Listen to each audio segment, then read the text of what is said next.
mapoy. Ito, marunong magpisil ito eh. Bawang sibuyas mga idol. Ay! Tingnan nyo naman, bawang sibuyas. Lalagay ko na po yung ampalaya. Ang kapisil mga idol. Ampalaya na 10 kilo yan mga idol. Bagong kita.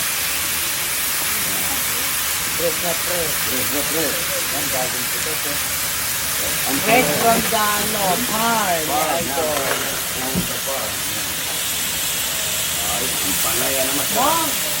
Nakalimutan yung kamatis. Dali, halo-habol natin. Kamatis yan.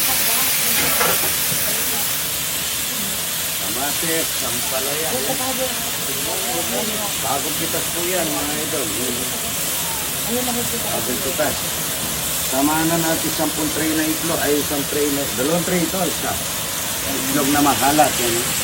Itlog na mahala. Opo, itlog na mahalat yan. Maglagay tayo ng patis, mga idol. Ng patis. Ang pahalat. Maglalagay tayo ng paminta. Galing kay Romano, hindang Cavite. Konting asukal kasi po yung kamatis medyo hindi gaano inom. Para manamis-namis. Ang palaya. Na itlog mga idol.